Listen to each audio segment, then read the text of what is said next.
This morning on The Dish, one of LA's new hotspots, Mother Tongue. Launched by Chef Michael Mina, the cuisine is a reflection of the private fitness club it sits above. To lead the kitchen and help create the menu, Mina tapped Fernando Darin as executive chef, whose interest in yoga and clean eating made him the perfect choice for what Mother Tongue has named a new culinary dialect.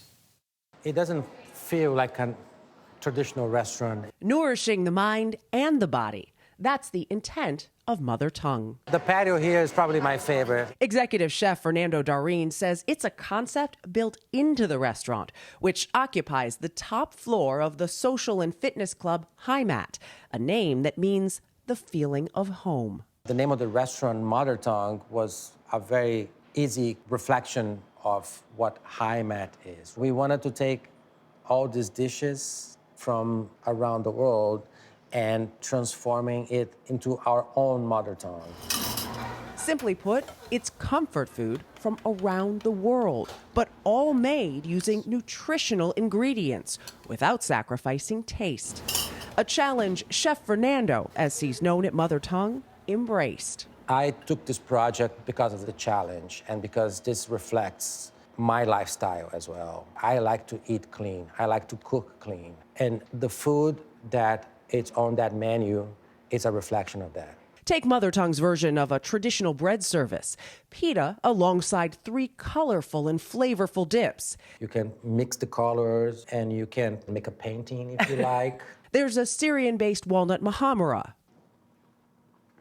I love this one. A beet hummus. And an avocado and tarragon mousse with the antioxidant spirulina on top. They all have like very distinct flavors, but like they get your mouth going. Along with health, there's also a focus on sustainability, like in the Mother Tongue lamb. We use a not so popular cut, the neck, which is very flavorful and a very sustainable thing. Cured for 2 days, roasted for 5 to 6 hours, then shredded before being served in a papillote. It feels good to be using the cuts. Not everyone thinks about using it. That lamb is like melt in your mouth. Each offering also maintains a focus on comfort and multi-ethnicity. The Brazilian mojeca, a seafood stew served with rice, toasted yuca flour, herbs, and onions. Feijoa, a cousin of paella, made with lobster, shrimp, and roasted citrus, all on top of a thin noodle instead of rice. The noodles get crispy on top, so there's a lot of texture going on. The cultural fusion, reflective of Chef Fernando, who grew up in Brazil with an Italian heritage.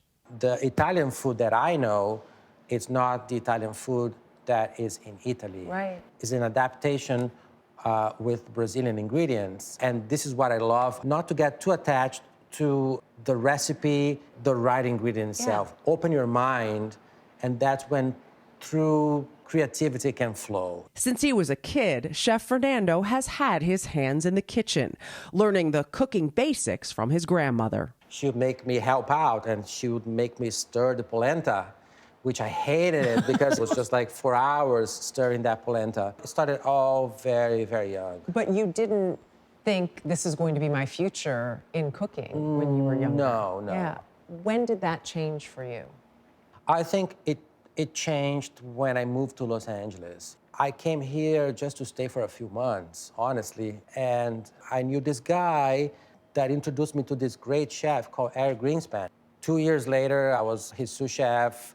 One door started to open and another door, and then I'm like, 15 years later, I'm still here. While he may call it an unintended career, it's combined perfectly with the one he thought he'd have as a musician, playing guitar. There are so many chefs that we talk to that music is their other passion. Is there something there? It's very connected.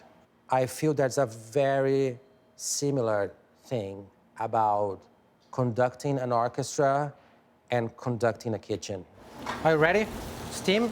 The way that people work together, it's very similar. I'm even thinking in a recipe, it's like I need a little more violin or I need a little more spice. I use that a lot, that analogy. I say this needs a little EQing, like a little bit more bass or a little bit more mids. Fats and oils are like the base, and highs, vinegars and lemon. The right combination, harmony. something Mother Tongue strives for in each item on the menu. Oh my gosh. Its ever-popular risotto a perfect example. Orzo, corn puree, and stracciatella cheese with black truffle shaved on top. It's a very simple dish, but I honestly think that simplicity is the ultimate sophistication. Another Mother Tongue mantra, played out in dessert. This, yeah. This is wonderful. Which for us was an Indian-inspired carrot cake pudding with cardamom cream and pistachios. I'm going to go back to the menu because we started talking about the challenge of creating it. But how much fun did you have in creating the menu? It's probably the most fun part of opening a restaurant. I like to go and I like to watch the table. Can be sounds a little creepy. Weird. Sounds a little creepy, but I don't do that often. But I like to see, people's reactions, and probably the most interesting reaction that I ever got in my cooking career. Really? Because I feel like here I was able to translate my personality to its fullest to the menu. And people acknowledge when something is true, something's not fake. The menu here is truthful to what I am. As is the beverage menu. We talk about that health and all of that, the balance. It's there too, even with like spiked kombuchas. This is their bourbon bee. One thing I want to point out, Chef Fernando practices yoga, and that balance he and I talked about that you find in yoga is something he brings to the kitchen as well. You feel all of it in that restaurant. Love you it. get a chance, hit Hollywood. He knows a guy. I want that dessert.